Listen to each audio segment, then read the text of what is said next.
Hello, listeners, and welcome back to another episode of Quote Unquote with KK. Today, we are talking something very different, but still it intertwines with the philosophy and ideas and thoughts that we talk on our podcast. If you remember, we did a whole season on happiness, and since last year, we're talking about our healthcare and life sciences manifesto and ideas around the new age, health, and well being. And intertwined with that, I wrote a blog on handwriting is dead and no pill can cure this disease. Let me bring out a few simple ideas and some data points to connect to our today's speaker, and I'll make that introduction very quickly. During the COVID, there was a huge trend towards digitization, and post COVID, a lot of anti digitization or going back to the analog trend has occurred. And with that, we have seen health issues like brain fogging, loss of memory, and confusion among a lot of people, including Gen Zs and Gen X and a lot of people. We've tried to remedy that on some of the solutions that we believe would be the bet of the future. But this is not a bet of the future that we're going to talk about today. Ladies and gentlemen, writing with a pen on a paper solves a lot of problems. One, it brings happiness and joy of having a writing instrument in your hand. Putting your thought crisply on paper help in cognitive memory. And by the way, we are bringing in one very interesting and a leading thought leader in the space of neuroscience as well to talk about this issue of cognitive memory, calling, and journaling in another podcast. But since I have talked about handwriting and penning down, I have invited Sudhir Kalyanikar, who is a very unique person and has a credo of his own in this space to talk on various issues for our podcast today, A Pen for Your Thought. Let me quickly invite Sudhir to our podcast, make the fact checking of the chat GPT profile with him, and then get started. So welcome Sudhir to our podcast today, Quote Unquote with KK. Very interesting profile. I would like you to fact check this because that sometimes garbage in, garbage out happens on our chat GPT and our AI. So your profile reads as Sudhir Kalyankar is a lifelong believer in quiet power of the written word. Lovely. For him, fountain pens are more than instruments. They are companions of thinking, reflection, and intention. In a world that moves fast, Sudhir chooses tools that slow him down just enough to make every thought deliberate and every single line meaningful. A collector with a discerning eye, his gravitas is towards pens that balance engineering precision with artistic soul. We're going to talk about this, whether fountain pen is a work of art or science, with him as well later in our podcast. He enjoys the ritual of writing, the weight of a well-crafted barrel, the whisper of a smooth nib, the personality of ink that shift with mood and movement. Each pen of his desk carries a story, a memory, or a lesson. Lovely. Professionally rooted in leadership and governance, Sudhir turns to fountain pens as his anchor during deep work, planning, journaling, sketching ideas, or simply pausing to think. His love for pen reflects his larger philosophy that craftsmanship matters, that details shape experiences, and that the tools we choose say something about the lives we want to lead. This preamble and introduction to Sudhir opens up a lot many topics for our discussion on our podcast today. Whether he's discussing nibs, gifting a meaningful pen, or discovering what others write with, Sudhir brings warmth, curiosity, and a sense of connection to the world of writing. So, ladies and gentlemen, handwriting is not dead, and here's one expert who's going to talk about it today. Sudhir obviously is the head of governance, IT governance, and partner management at Ultratech Cement. He has a doctoral research at BITS Pilani, and he has over 25 years of experience in the areas of IT, vendor governance, contract management, digital transformation. He has an MBA and an MSc from Hafkin Institute, a BSc from Bombay Wilson College, and he has appeared in several podcasts on penmanship, and also runs a unique organization which is a community of fountain pen users, sellers, vendors, as well as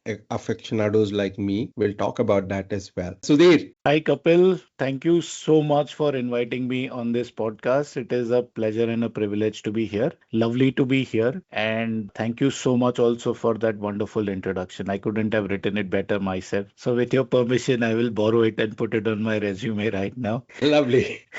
So thank you so much for having me here, and I look forward to having a chat. It's I've had discussions with multiple people, and fountain pens somehow keep creeping in for some reason. They've kind of I don't want to say it fully, but kind of gotten linked to my identity. So I like it. I love it. So I'm happy to have a discussion with you on whatever topics you feel merit discussion. So let me tell you today's podcast, and also for the clarity of our audience, we're not here to sell or cross sell fountain pens. It's a much deeper discussion, and that's why the topic of our podcast today is a pen for your thought. And what I have written in my blog and what is going to follow from this podcast to another expert that we'll be bringing in is to talk about happiness, the neuro linguistic benefit, as well as a lot to do with the neurology and the health and well-being, including emotional well-being of writing, which includes fountain pen. Since fountain pen is one of the oldest writing instrument, I'm not talking about writing the history on parchment and all, but in the modern era of our writing. So let's talk to an expert. Sudhir, let's start with, is fountain pen a work of art or science? And depending on what you say, we'll delve deep on that first and then take the other one later on. So I feel that primarily it is a tool. It started its life as a tool and it still continues to be a tool. A pen, a fountain pen, which has then evolved into a ballpoint, or earlier, which was a quill or a reed with which you would write on parchment, were all tools. So the primary value is utilitarian, no doubt about it. However, with a lot of things which start as utilitarian items, I mean, even if you look at what we conventionally call art, which is the paintings made by cavemen,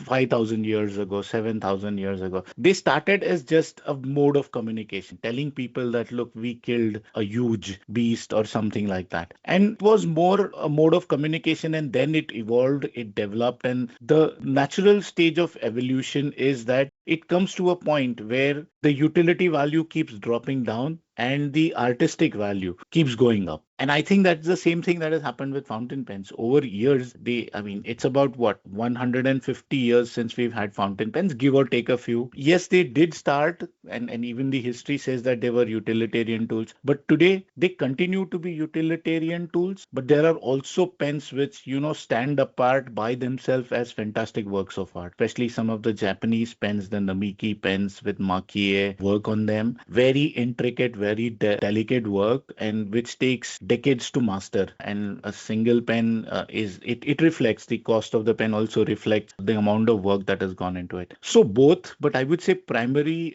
and this is a little bit of a selfish thing, that yes, they are more science or utility oriented than they are art oriented. But no doubt there are some pens which people would buy as works of art, keep them as works of art, and kind of just appreciate them and maybe not even write with them. So yes, I think that is where we are today. So you've been very political in balancing out your initial idea of whether it's an art or a science. So let's talk a If little bit. sorry, if you want a yes no answer, let's go with science. All right, lovely. Because there are a lot of things that on the science of writing and innovation on to replace paper and a pen. I have done a lot of work and invested in one of our startup which is not taken off yet from India. So there's a whole host of data and understanding there as well. So let's talk about the science. First, let's just talk about the science of the fountain pen itself. Then we'll talk about the neuroscience of using the fountain pen, perhaps, and then we'll circle back on the artistic side of what the fountain pen can bring to the table. Is that fair? Works for me. Yes. Love. So tell me, you've been into engineering and you're a nib master, a fountain pen master, you're a doctor of fountain pen as well. So you understand the science behind it. How is the engineering of the fountain pen evolving? Whether is there any innovation happening? Are there new materials coming in? And obviously the way the renaissance of fountain pen with the younger generation is that it is more with to do with the ES of writing, environmental science and those factors, because you see a lot of wooden material fountain pens and writing instruments are coming into play. They're moving away from digital or over digital indulgence, and there's a word called ludolite, a term called ludolite as well. that. So they want to probably detox themselves digitally, and that's where a resurgence of demand for fountain pen and paper and stationery is now emerging in India. So let's first talk about how is the engineering of the science evolving around fountain pen, and where is this innovation taking us in future? That's a lovely question. See, essentially, if you look back, whatever 150 years of the fountain pen existing, fundamentally nothing has changed. And I say that because the principle of a fountain pen, there is this gentleman called Richard Binder, who's based in the US. And by all means, he is the original, if I could call him the doctor of the fountain pen, because he has a lot of knowledge and he disseminates that knowledge through his website, etc. So he says that a fountain pen, the way it works is nothing but a controlled leak. There is ink, there is a reservoir in which that ink sits, and through the nib and the feed, it is leaked onto paper. But it is just done in an extremely controlled way so that, and it uses gravity, it uses everything. It uses capillary action, and then the ink which is sitting in the fountain pen hits the paper, and then you get all that beautiful art that comes out on paper, right? So that has fundamentally not changed. However, what has changed are, I would say, essentially three things. There has been a lot of development, a lot of evolution in the art of nibs themselves. Earlier, nibs were mostly made of gold. Today, you have nibs made of steel, you have nibs made of titanium. I don't know if there are nibs made of any other material. There could probably be, but in common use, these are the three. And pretty much every nib that we get, if it is put properly, put together properly with the feed in the fountain pen, works, and it works properly. The issues that we normally see are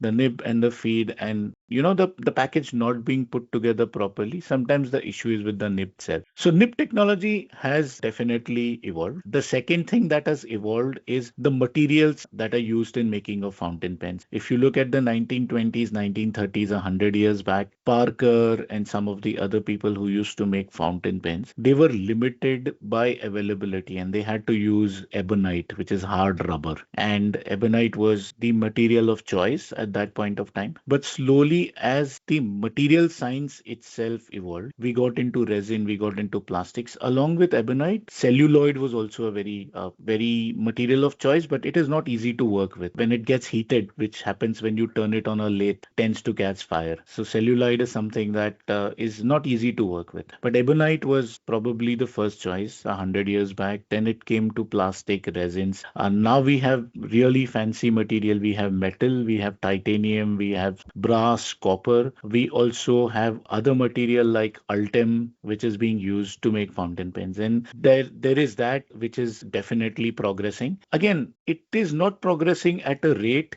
at which generally civilization is progressing or evolving, right? If you look at digital, everything changes within 3 months, within 6 months. The phone that you have is no longer, it's obsolete. It's no longer the latest and the best. In fountain pen universe, it's slightly different. It takes a few years to make that change, which is both good and bad. And the third thing that has changed or evolved are the filling system. We started with a filling system known as a lever filling system, which was nothing but a rubber sac inside the fountain pen which could contain. Then there was eyedropper filling system, which is nothing but the entire fountain pen is filled with ink and then you just start writing. Then towards, I think, I'm not sure of the dates, but maybe the 1940s, 1950s, the cartridge converter system was invented, which is probably today the most common system. Then there was a piston system that was invented, and now we have an evolution where there is a vacuumatic filling system, and also there is a company out of Belgium called Konid, which does some fantastic pens. It was the background of the people running it. They were aeronautical engineers. So the precision, the technology is all there, and they build their own proprietary filling system.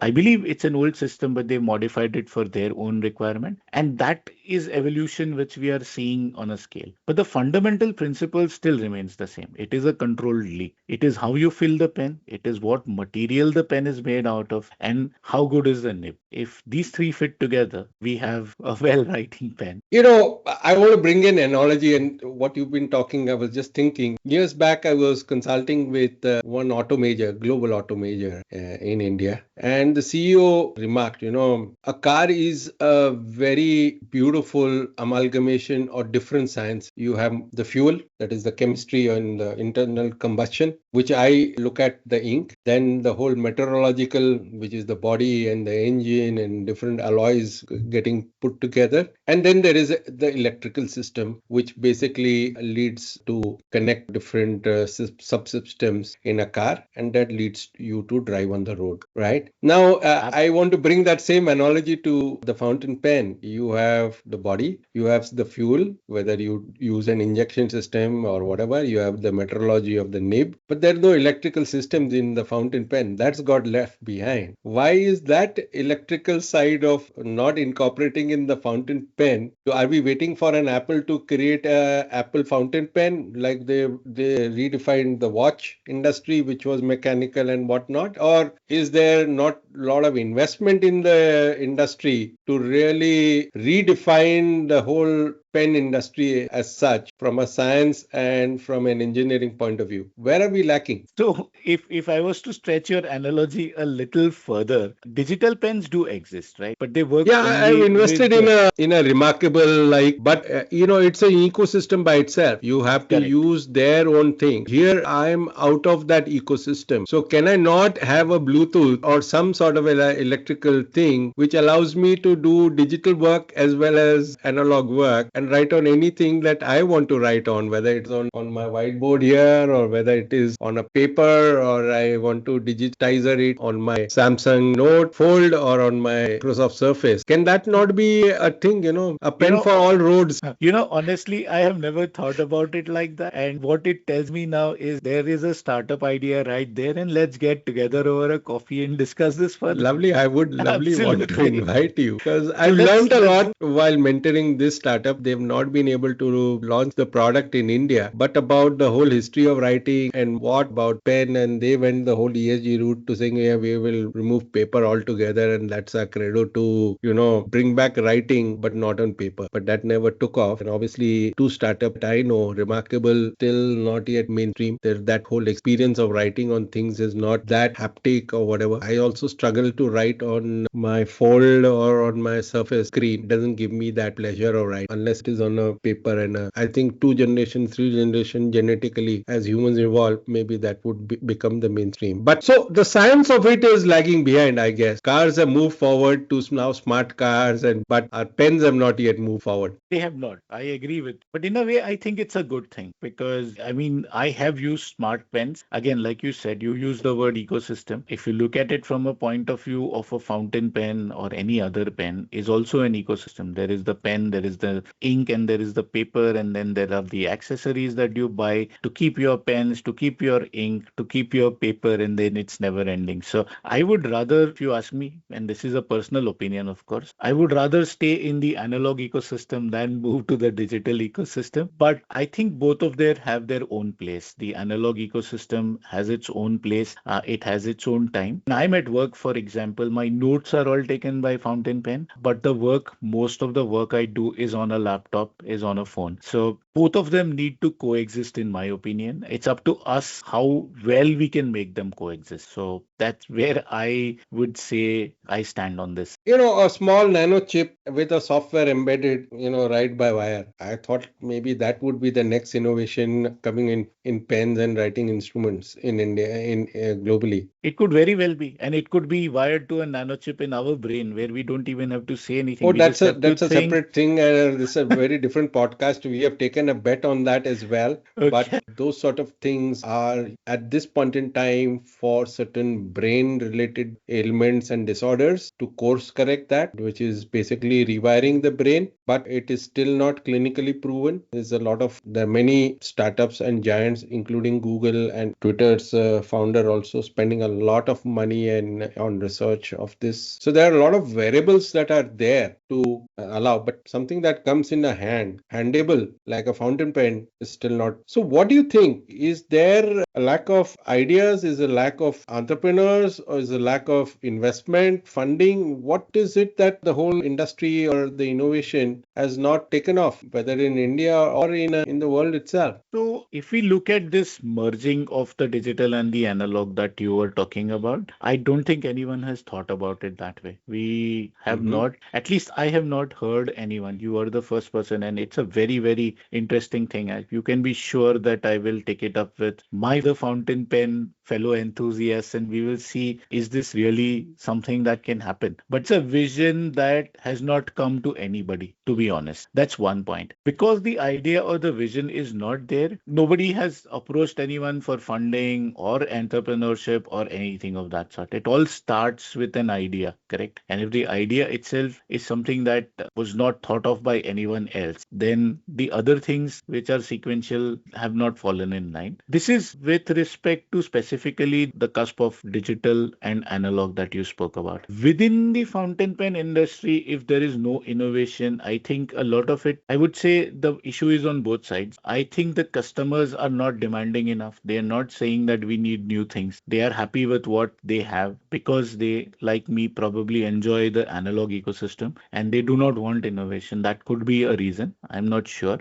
On the other side, because customers are not demanding, the pen makers themselves are saying, okay, we will do innovation to a limited extent. We will change the material, we will change the filling system, we will change the nib, but essentially we'll keep it the same. I don't think any of the manufacturers has also thought about incorporating a chip that can, for example, very simply tell me when my ink level is low, okay, or something else. If I'm taking it on a flight, if I can connect it to my watch or my phone and say that, if this pressure or this temperature continues, my pen is likely to leak. These are issues which we face. And I don't know, being a tech person, I feel anything is possible. At heart, I'm a tech person. So, because I've spent my life in technology, I feel anything is possible. So, I think you've just opened up a can of possibilities. And Let's I go will, step back to the car analogy. yeah, The fuel, which is the ink in the pen, there is a gearing system. As you step up the gear, there's more fuel to the thing. If I want more ink to the nib, I have to change the nib to a broader and whatnot. Why can't yes. we put a gearing system? I'm just opening up this as a thought. If gear one is fine, gear two is medium, gear three is extra broad, gear four is whatever, nibco. Why cannot that be done instead of sticking to, because the redefining of a problem statement leads to innovation and a new opening of a new product category. Swiss watches were great, but they are now nowhere. And they have to now come back and fight with the Apples and the Samsungs of the world. My concern is, are the manufacturers not aware of this, or they don't want to think laterally even in their own sphere, which is currently, how can they innovate even on a nib? When you talk about the materials, all it needs is one gear or whatever you need to mechanically and just broaden the nib. It will make more ink flow. Gear system like a car, Definitely. Yeah. speed It badhao or automatic as you we want to should write. smart ha smart fountain pen. it will obviously involve a lot of mechanical and moving parts, which will complicate things. And secondly, we don't want to make a fountain pen the size of a car, right? No, Then that becomes a electrical system little, yeah, compact even karna padega. You have to do that engineering around it. correct, correct. Lovely. I want to understand. I love fountain pen because, I'm not restricted to the colors. There is the ink, depending on what mood and what I use different inks of different colors. How is that evolving? Is that something also moving in some direction? The chemistry of pen or the writing. Is there innovation there as well? It is there, but it is limited. New colors keep coming out. But as physics says that there is only a certain spectrum of colors that you have. I'm not talking about the base colors. Even after you mix, there is a limited number of colors that you can get. And today, technically, it is, I think, possible to have any color that. So if you want a specific blue with slightly less tinge or something like that, that is possible. So I do think ink mixing is using automated mixing tools. So you can make a color. There are manufacturers who offer customized inks of your own color. They will make, let's say, 10 bottles or something like that. So that is definitely there today. People have started adding shimmer inside inks. They have started to make inks which sheen a lot, which means when you write, a layer forms on top, which gives it that shiny, the thing. There are inks, and this has been on for a long time. It's not, I wouldn't call it latest innovation, but there are inks which shade a lot. So if you take a broader nib and if you write with it, the top of the ink letter would have a slightly darker and then it would get into a lighter one, or ink would pool towards the bottom of the letter. So all of that is definitely there. Whether ink, it is still physical though. Pens are physical, inks are physical. I To take the analogy which you took for the pen, I don't know what we could do to make ink, at a cusp of digital plus analog. So kind of preempting your question, I think. Let me bring, before we close, the science and innovation on the pen. You see, a lot of the digital or the tech players, Apple, they killed the music industry by bringing in from analog to digital. They killed the watch industry by moving the quartz analog watches to digital. There are a lot of other things also in the pen also that they have done with their iPad, right? And obviously, you see the photography industry. Kodak is the real industry, and their Polaroid and all these players are all dead. They're thing of the past. How are pen manufacturers doing vertical or horizontal integration or partnerships in their own supply chain, the paper and ink, to basically increase their relevance in the current shape or form for the future, to increase the primary driver for their own product, which is writing on paper? What needs to be done there? So if we think about, the trifecta, pens, inks, and paper, right? Are the manufacturers talking to each other? I do not have that in-depth knowledge or the behind the scenes knowledge whether they are doing. But based on what we see as products coming out, based on that evidence, what we can figure out is the pens and the ink manufacturers definitely are talking to each other. In fact, in a lot of cases, they are the same. Most good companies manufacture pens and they also manufacture ink. Either they do it in-house or they outsource it, but then it has a very high level of control. So if you look at any major brand today, whether we look at, let's say, Schaefer, Parker, Montblanc, Pelican, Sailor, Pilot, Platinum, all of them have their pens, all of them have their inks also. So yes, they are definitely talking to each other, because a pen is no good without an ink and ink is no good without a pen. Paper is an interesting point because paper is much larger than pens and inks. I mean, pens and inks only work with each other, right? Paper, on the other hand, works with anything. So it is very easy for a paper manufacturer to be at the lower end price sensitive part of the market and make, what we call copier paper, which you put in photocopiers, which paper is measured by GSM, and that is around 70, 65, 70 GSM, and it does not change too much. And that's good enough for writing, for making photocopies, for printing, and for writing with ballpoint pens, etc. On the other hand, ink, fountain pens, and ink require a slightly higher GSM, maybe a coating of paper of a higher quality, which does not,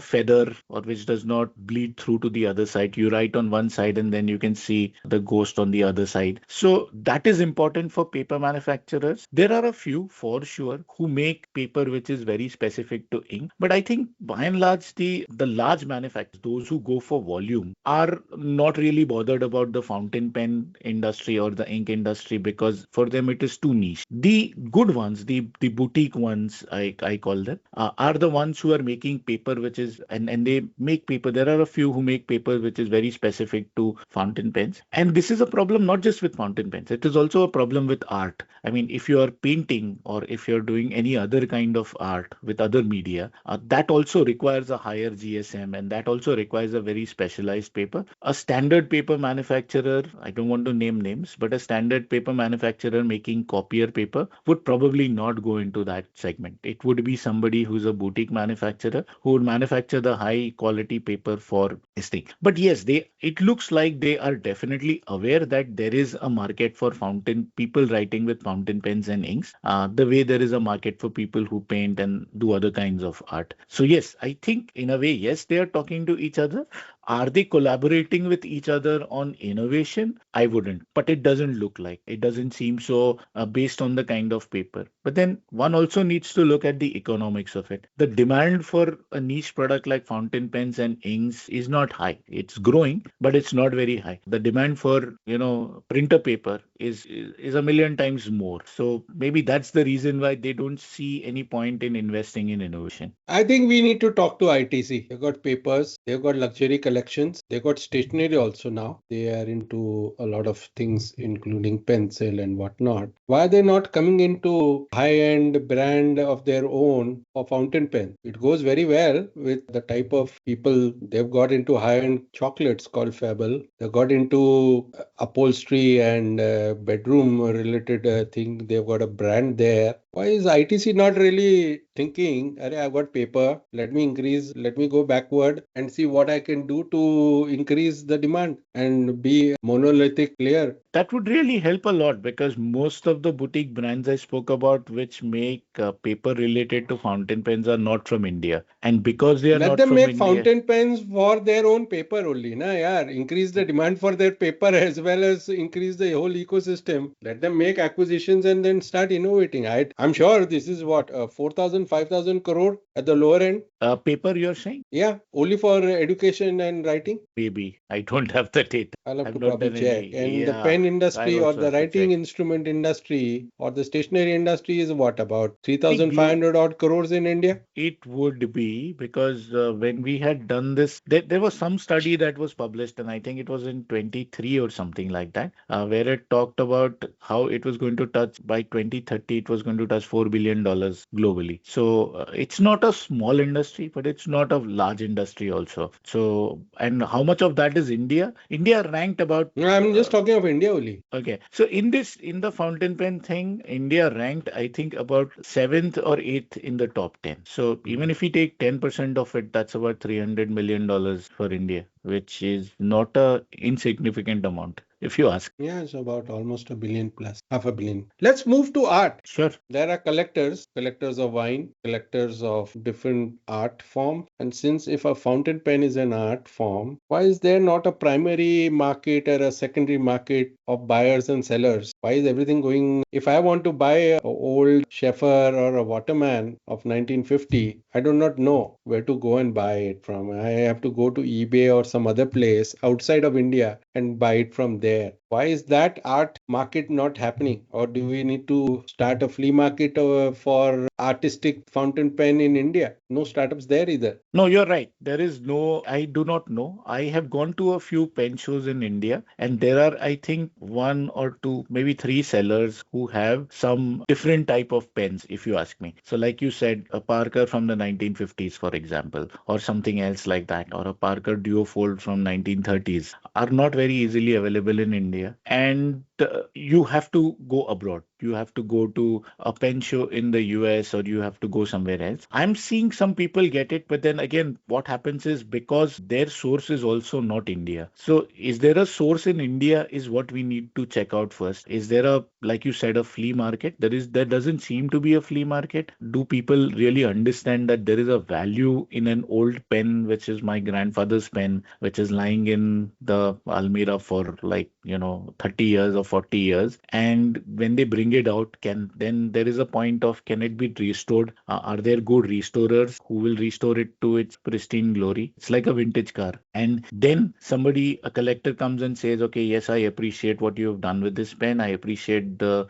history, the legacy, the heritage of this pen, and I will buy it. It is not happening, at least not in a very formal way in India. It happens informally, I know for sure. There are WhatsApp groups, there are people here and there who do have access to these kind of pens, but it's very limited. It is not mainstream. It is like, for example, if you went on the internet today to do it, you would probably not be able to do it. But yes, if you were part of this inner circle, so to say, you would get access. It would not be cheap, but then it would be comparable to the cost of getting something, buying something in the US or Japan or one of the other places and then importing it into India. The cost would be comparable. So my guess is the sources are the same. These people travel to pen shows, and where there are 1,000 pens, they buy, let's say, 50 of them, come here and sell it, and they make their 2 cents in that. So you're right, there is no formal flea market or anything for vintage pens, especially pens which you can think of as art. But okay, I think we'll stop it here and see So what we need a next. vintage car rally type of a event every year in this industry to We should showcase. do. We should do You that. know, vintage car rally happens in every city. Yeah. And I know a friend who has 150 vintage cars, including the Tatas actually asking him to maintain some of their vintage cars as well. Okay. So I'm sure there are ways and means to make the whole art form and the collection of art of pens also work. Before I close the art part of the fountain pen, I want to understand from you. We're talking about people losing their mind. How does a fountain pen promote that creativity, creative thinking, balance, memory, dexterity, and various other neurophysical and neuropsychological functions, which somewhere they have now during COVID and beyond have started losing? And that is a big healthcare threat just to the older people, but as well to the younger generations as well in India. How do you think something can be done about this? Okay, this is a great question. I do sincerely believe that fountain pens can contribute to a person's overall well-being. Now, I am a layman, so I cannot speak for the neurological basis of this and how it actually works in our mind and our nervous system. But as a No, but layman, you can always express how you feel yeah, exactly, exactly. when you write, or Yeah, how I feel when I write. What is my joy? What yeah, makes me happy? Emotions, emotional well being. That's what I correct. wanted you to Yeah, talk about from an yeah. artistic point of view, whether you're journaling, you're scribbling, or you're noodling, whatever. So journaling is definitely one of the best tools that anybody can start, and then they can start it, right away. As they are hearing this, they can pick up a piece of paper, they can pick up a pen if they have, and just write down anything. Journaling is about us. It's about me as a person. It's about my thoughts. It is about what I'm feeling at that point of time. And when I write it down, it kind of removes, and if it's, let's say, a stressful situation that one is journaling about, it removes the stress from the mind. This is what I feel. It removes the stress from the mind and puts it on the paper. And what it does is it gives you back that mental energy to get a fresh perspective, or, to use that energy somewhere else. So journaling for sure helps a lot. And my recommendation to people who I talk about as journaling is pick up a fountain pen and start journaling, because there are 2 or 3 things that a fountain pen does which are very different from what a ballpoint or a gel pen does. Okay. One is, with a fountain pen, it is extremely difficult to write very fast. You have to slow down. There is no choice. The pen will make you slow down. And what happens when you slow down, what I have noticed is it slows down your thinking. It slows down and kind of removes all those wild thoughts which keep coming when you're trying to do something. You are forced to focus on what you're doing, right? And that act of writing slower, that act of deliberate thought, really, at the end of the journaling session, it could be for 2 minutes, 5 minutes, 10 minutes, or half an hour, really, at least to me, gives a sense that, I did something where I removed my mental stress. I changed my negative mental energy to a positive mental energy. And now I'm ready to do something positive, to do something creative, to do something which contributes to me as a person in life. So In journaling, fact, we're doing a separate podcast here with a very thought leadership in this space on neuroscience okay. and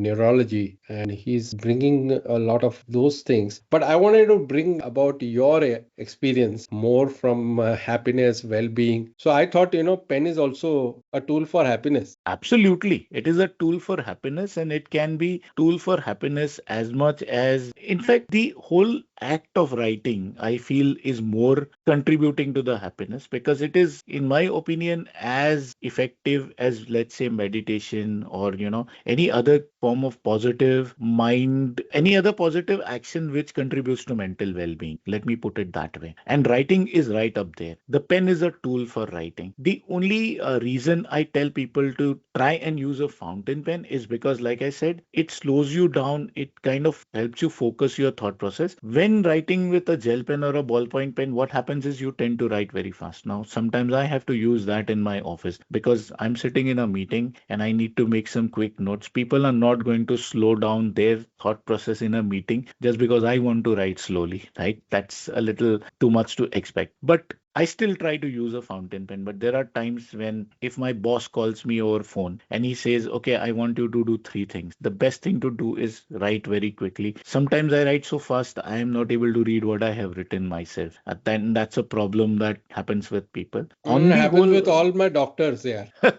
I don't know what they write on the prescription, that the whole industry now, because of the medical legal issues, are now asking them to type it in the system itself, their prescription. right. So, yes, the pen is definitely it is a And tool. I want to talk a little bit on the personality behind the pen. And now that we talked about the writing and your legibility of the handwriting, I did a little bit of an experiment with one of my startup which was into daycare surgery. And see, many of the doctors, they just scribble. Even then, they don't know what they've scribbled sometimes. And how they've become doctors, writing exams by that scribbling, I'm still not sure how they became a doctor. If they're scribbling like this in their exam papers, I'm sure if that is what it is. So it is by purpose, or I do not know. So since William Penn's first showroom was next door, I ordered for Schaeffer fountain pens as a Diwali gift for all my doctors. I gave it to them with he actually etched it and all. My point here is still didn't improve the handwriting. And now I want to bring about the next issue here. You talked about your handwriting is much more legible when you write with a fountain pen. There's a parallel science that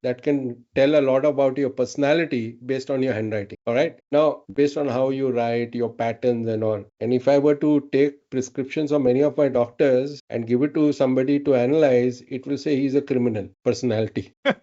Okay. Right. So I want to, and obviously I agree with you. When I write with a fountain pen, I have a very different script-based writing versus when I write with a Reynolds pen, right? It Yeah. it varies because it's to do with the ergonomics or the grip and how it is. So I want to understand based on the handwriting and the fountain pen grip, there is a new science or pseudoscience evolving that can predict the personality of a person as well. And let me tell you, I don't like fountain pen that have that wedge on the grip because I twist a little bit my nib to write, which is why many of my fountain pens I have to write a lot to make my grip and the nib smoother to write, right? Which only happens after a lot of writing. Or I have to use a broader nib to write the way I hold and write because of a slanted grip. So based on the grip, there's also a lot of personality reading that I have seen in social media and people talking about it. And further to that, there's a lot of analysis around personality of a person based on the type of fountain pen he's carrying. How true is this science evolving? I know handwriting as recognition and handwriting, a lot of investment and a lot of things are happening. But is this also becoming a pseudoscience? It is definitely not a science in my opinion because I'm saying for pseudoscience, yet yeah. to be proven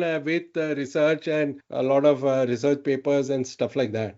Yes, it could be that this is correct. But then, yes, like you said, for it to be, brought into the realms of science or academia, there has to be good formal research on it. And there is a very strict methodology for doing this formal research. You would be knowing about that. Social media, top five personalities based on your grip, etc., is, if in my opinion, it is a starting point. Maybe there is a truth to it, but that needs to be investigated further. It needs to be gone into. I would not take viral Instagram reel and say that, this is it.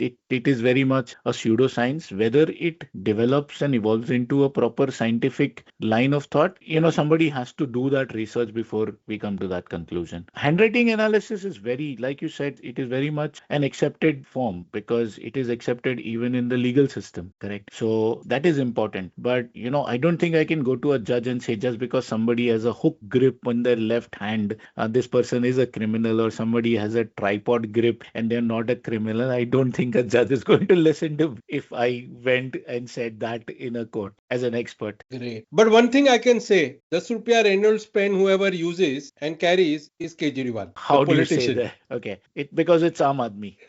Yeah. Okay. Sometimes I judge people based on if they are a fountain pen carry. I don't talk a lot, but I observe. And I see some people carrying expensive pen, but no knowledge. They just used to sign or something. It's there on their table as a presence of their personality. Whereas there are people I see who are very creative and who have a very different way of using a different type of a pen. So that is where I was coming to, that I've been able to judge people based on what is there on their desk. Okay. And maybe 90% of the time I'm correct of their personality. Maybe that's intuitive or what, I do not know, but that is something that I have been able to assess a person at least 90% of the time correct. Okay. Okay. Maybe, see, it could just be that you're a good judge of personality and using fountain pens as one of the parameters, and that helps you make the decision. But I would love to hear from you on what basis you make these judgments, because I categorize people into just, three categories of fountain pen users. One is people who don't use them. Second is what I call the casual enthusiasts. So people who probably have used a fountain pen or have seen their mother, father, grandmother, grandfather use a fountain pen and want to try and use it. They use it for a little while. They don't want to spend too much. They're very budget conscious. They also do not want to invest a lot of time and energy into the hobby. They want a pen which writes out of the box. So for these people, I recommend, let's say, Schaefer or something like that. Just pick it up, put a cartridge and start writing. So that's good. And the third one is the serious enthusiast, right? And a lot of people who think of themselves as serious enthusiasts are actually casual enthusiasts. So maybe that is what you are referring to when you say that you see a Montblanc on somebody's desk. You're not sure whether it is a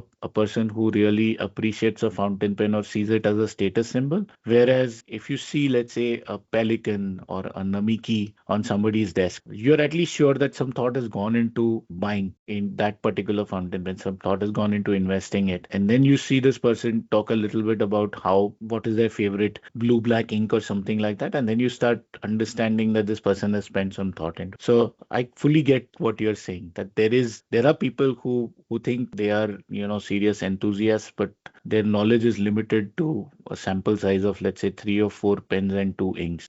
I don't think that makes you an expert. Well, at one point in time, I was so crazy that depending on the color of the shirt, I would carry that color of a pen and a pencil, mechanical Wow. pencil in my shirt pocket. Interesting. So those are things of the past and indulgence Yeah. of my past. Let's talk a little bit about you and hobby. You've been a renowned pen masseur or a pen doctor, and you do a lot of work in correcting pens and identifying and curing them. What sort of healing energy do you feel when you get to lift a pen in your hand? I do in a very Yeah. different way, but So, that's some bit of an energy and emotion. yeah. So, you mentioned this, and I have told this to maybe a select few people who are also fountain pen enthusiasts, that just the presence of a fountain pen for me makes a difference in the energy around me. Okay. There are times when if I have not used the fountain pen, I'm just carrying it in my bag. There is a different energy than if I've left my pen case at home. Okay. So it does affect. The second thing is maybe it's the knowledge of the presence of the fountain pen, that if I want to write something, there is a pen in my bag or in my pocket. The second thing is actually while writing, that is, in my opinion, for me personally, it is a Zen state, because you are able to create that bubble around you, and that bubble keeps out everything else and keeps your creativity inside the bubble. So it is a kind of a boundary, invisible boundary, of course. But for me, yes, that does happen. And when I write, and when I write with intent, so again, writing for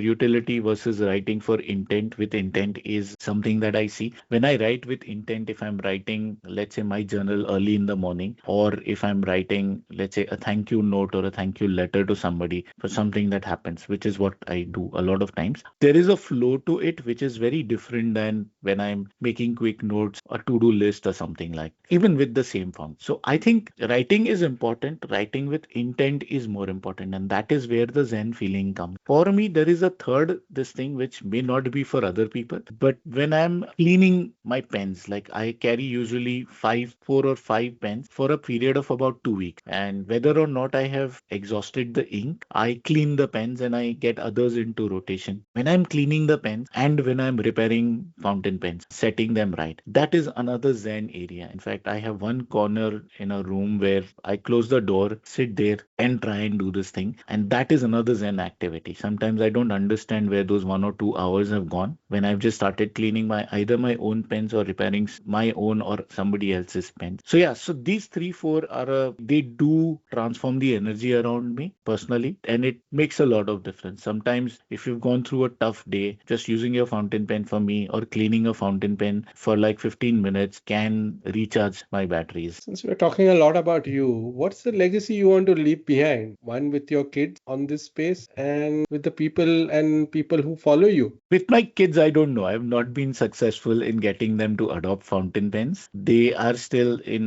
they are more digital than they are analog. But then that's them, right? I would not Hmm. want to thrust or force anything upon them. I do have a couple of nieces and nephews who have expressed an interest in fountain pens. So what I do, and I know one other friend also who does that, is we keep some entry level fountain pens with us. So whenever a child visits and they want to see my collection or something like that, and they look at the collection and they express an interest. So I usually what I do is I gift a pen. It is either an inexpensive Indian pen like the Click Aristocrat or something like that, or it's an inexpensive Chinese pen like the Jinhao, along with a couple of cartridges, and I say use this. So I know a couple of nieces and nephews and maybe kids of friends who started liking fountain pens. So spreading the bug, as it were, spreading the bug to people who are interested is what I would love to do. I also want to do more work on the community. So the fountain pen community, at least in India, is not a very organized one. We do have enthusiasts all over the place. If we can bring them under one umbrella, it would be great. But this has evolved over the last 5, 6 years. There have been pen shows, there have been pen meets, and things like that which have happened. And I think the community is much more cohesive. We have a lot more WhatsApp groups, we have a lot more groups on Telegram, on Facebook, and things like that. And it's getting more democratized. As in earlier, there used to be a few people who were very knowledgeable who also tended to, behave like snobs. What is happening now is that the knowledge is percolating. There's a lot of bad knowledge also, which is not incorrect knowledge, but it's getting it's changing. So the hobby, building a community and then democratizing the interest down the line is something that I would love to do. And this issue is what sort of content, capability, and community you would like to build in India for the users, and where can we So, help? so the content and the community that I'm looking at is primarily knowledge sharing. So a lot of people are new to fountain pens. They are expressing an interest, but they have no idea. They have no idea what is a good starter fountain pen. What should be, as they evolve a little bit, what should be my first gold nib pen. I have heard a lot about Pilot Iroshizuku inks. Where can I get them from? Okay, they are available on Amazon, but it's a very expensive thing. So if this community, the primary goal of the community would be obviously knowledge sharing. And see, I see this hobby as concentric circles. Okay. So the first circle, the innermost circle is a circle which where I am by myself. I do not have any contact with anyone else. I go to a William pen, I go to somebody else, buy a pen, buy a bottle of ink and use some paper and start writing. The next concentric circle is where I actually start interacting with people. Now, this could be on social media, it could be one on one and things like that. And I realize that it's not just me, there are other people with the same interest who do. Knowledge sharing then starts getting, it's not about me, it's about a small group or a community. The third level is where you advance to such an extent that you are actually able to give back to the community, where your knowledge is there, where everything is there. And that is on the knowledge sharing part. So I would like as many people to move from one to two to three so that there is more and more knowledge sharing. The second thing, which is slightly more difficult from a logistic perspective, would be to try and help people get fountain pens and inks and paper, which is not normally available. There are people who are doing that, but our custom structure is so bad that it really kills it. And not everybody has a brother in the US or a friend in Japan or a sister in Europe who can, bring it for them. Like they can order and bring it for them. So if there could be some way of making things more accessible, that would be a greater challenge. But first, if we could start with knowledge sharing, and that could be this podcast hopefully is one of that. We could do more podcasts. How I can could. I help you in terms of the custom and duties? Could definitely lobby that through our industry forum for the finance ministry to waive off custom duties. Is this an issue of Atmanirbhar Bharat issue where high customs duty is levied on fountain pens, or what is it? Customs fountain pens, the government treats them as a luxury item. See, Luxury. something that is, So yeah, 150%, what is it? customs duty could be anywhere between 80 to 150%. That's right. Okay. And yeah, and even GST within India is at the highest bracket, irrespective of the No, no, now it has uh, been waved down, right? yeah, even then it's at the highest level. So it's not like Okay. there are two slabs of GST. This has always been on the higher slab. I think earlier it was Hmm. on the 40% or the 45% slab. Now it's No, no, down to no. the My bills 30 I will plus have to plus. check. But yeah. Okay. So can we If help or can something be done we to, we because we now the should budget session definitely is check. coming, we can put in that rejoinder through the industry. भैया We इसको did. reduce करो. Actually, Obviously, the GST would be an issue, which is not, yeah, it goes through the GST Council. It takes yeah. years to move that. But from the Sarva Shiksha Abhiyan and all those things, if this can be tied through that, means maybe. Yeah, if we could even look at reclassifying fountain pens from a luxury item where they sit today, Hmm, maybe not all of them, depending on value, you could reclassify them. It's as simple as hmm, that. There hmm. are fountain pens which are less than 500 rupees, and those should not be classified as a luxury item. They are more a everyday use item. Let me check on this, and Yeah, maybe we if could you have could an help, offline discussion on this sure, with sure. what the community and what we can represent. Yeah, Let me also ask you a few things, more like a rapid fire, since sure. we are getting a little bit off the time chart here. Okay. If fountain pen was a human, what part of the pen would be its brain? Oh, the nib.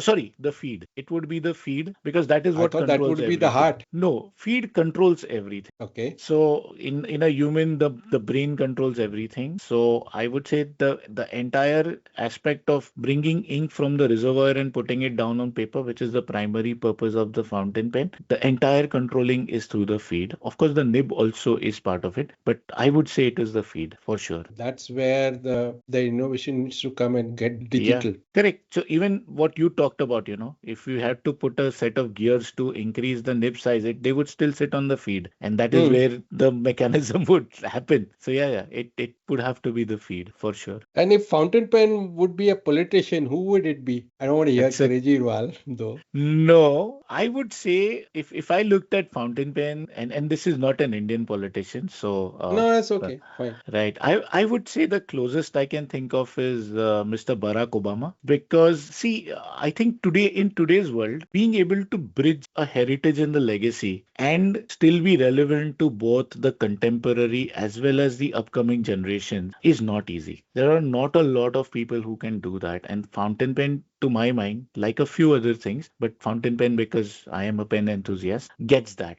They've been around since the late 1800s, and we are now coming into 2026. They are still around. In fact, there is a resurgence that is happening. They have not changed much. There is a certain set of core values that they carry, and whether it was my grandfather, whether it was my father, me, my daughter, my kids, or maybe their kids going forward, I think it would still be relevant. And I think in terms of general relevance across generations, I think Mr. Obama does a brilliant job. So I would put it there just for that because he can bridge the gap like nobody else that I know across generations. And this is a very tricky one. I'm just comparing this with Apple and Android. According to you, which would be the Apple of the fountain pen? So there is no doubt about it. It would be Mont Blanc. So, and Yeah. I'll give you the reasons for that. It is a status symbol. It is way too expensive. Everybody wants it, and once they get it, they feel everything else is useless. And the technology wise, there are a lot of other brands which are much more advanced. I talked to you about Conade.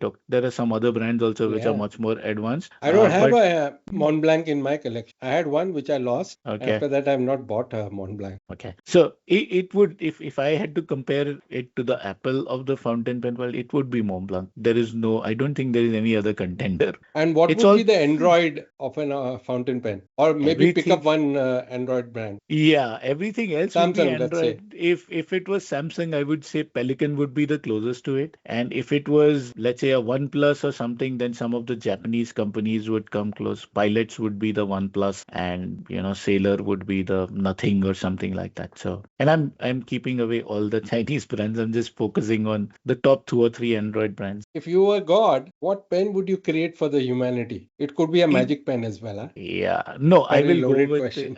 I know it is, and this kind of shows my bias also in a way. I am biased towards one particular fountain pen which I feel is the best designed fountain pen in the world. It is the Pelican M800, and Oh, I'm very wow. I love glad. it as well. Yeah, I'm very glad of the person who created that pen because in all respects, and it's not the best pen. As in, see, look at it like this. It's not the best pen when it comes to, let's say, status. It's not the best pen when it comes to material. It's not the best pen when it comes to nibs. Sailor nibs are far better. Material-wise, Pilot and so many Namiki do such a brilliant job. Status symbol Mont Blanc is right there. So, if you think about a class of, let's say, 30 people in a school, one class of 30 people, there are people with different expertise. There is one or two people who always stand first and second in the class, right? They always rank number one and two. They always there. Then there are people who are brilliant at sports, one category, two or three people who play all games for the school. There is a set of people who are very great at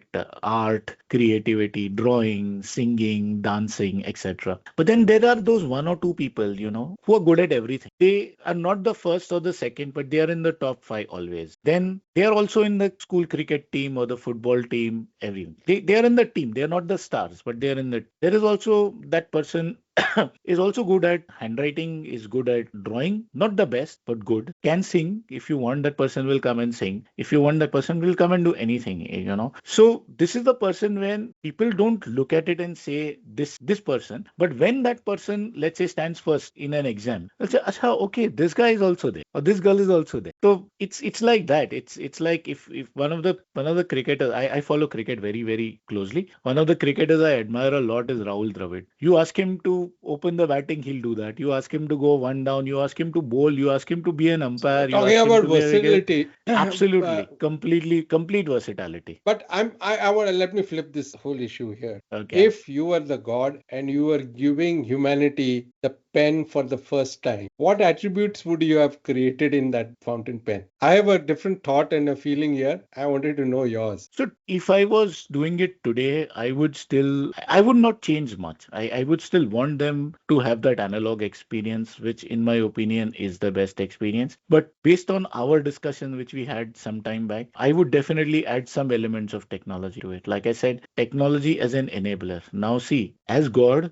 I can say let there be a fountain pen with a nano chip, which is at the back end connected to Pilot Factory, at the back end connected to everything else. Chat GPT also. And the pen will fill itself. You don't have to fill the pen. After it is done, it will clean itself because there is a robotic arm which will do everything for it. It can, like you said, have an adjustable nib depending on what kind of writing you want to have. And basically, you just leave the pen there and it does everything for you. That would be an ideal pen. But then But that that will would make the world take away. lazy, huh? Humanity Exactly. very lazy. Correct. But then that would take away from the whole art or the whole act of writing, which I feel a fountain pen, with all its, what some people might call limitations, is forcing people to pick up the pen, open a notebook, and actually write, fill ink and write, which I feel is the thing that gives us a little bit of mental peace, inner peace. And if that thing is taken away, I will not have, like you said, we'll get lazy and we'll also not have that peace of mind. Last question. I know we are getting a little bit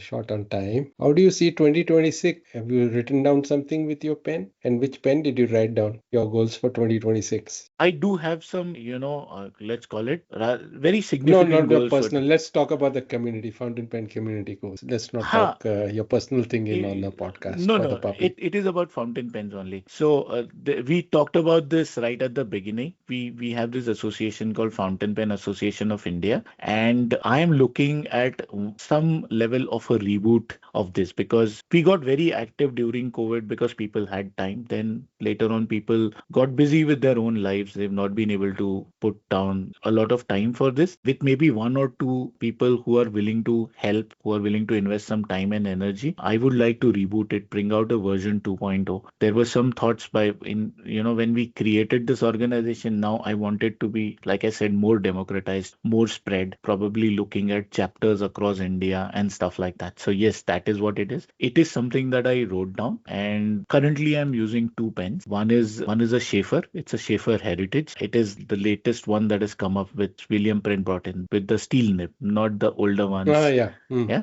And the other one are actually two pens. One is a pen by an Indian maker called Kiko. His name is Arijit. He's, I think, today, if you ask me, probably the best pen maker in India, but he's a one-man army. So he is able, plus he has some other work that he does. So these two people, this guy makes some pens and he makes good pens. So that is the one that I'm talking about. And I'm constantly trying out new Chinese pens because of late, in the last 1 year or so, the Chinese have really upped their game in pens. Yeah, Earlier, what used to be I just agree with you. heroes. Earlier, what used to be just heroes and Jinhouse, today with some of the Mahjons and the Wing Sungs and things like that. So I keep getting one or two pens frequently, and I'm trying out a titanium pen. So these are the three pens. So everything that I'm writing down these days, at least in the last week or so, has been with these three pens. So I did pen it down, yes, along with my personal goals for the community. This is very much a part of what I would like to do going forward, and fingers crossed it works. Lovely. And if God gave me a pen create for the humanity, I wish everybody would have that pen in their hand that can think, that can actualize, and then that could make things better for the whole. That is what I would love and wish that 2026 you're able to revive the whole industry. Please let me know how I can facilitate or help in that process as well. We'll talk about it as well offline and meet as well in person. But I really appreciate taking time to talk something not very specific to pens and brand, make it a very biased one, but more as a starter whole world of pens. I also want to inform our listeners that we're bringing a very big renowned neuroscientist who's globally recognized talk on the neuroscience of writing and journaling as well, and what topics and how to go about it. We're just not able to get his calendar synced with mine, but we will announce that very soon. Thank you so much, Sudhir, to start this whole journey of fountain pen and writing on our podcast today. It doesn't cost a lot, but it's better than taking pills, what I can leave me with our listeners today. Thank you, KK, for having me. It was a pleasure, and we should definitely meet and talk about some of the things offline. I look Lovely. forward to it. Love. Thanks a lot. Bye Thank bye. you. Bye.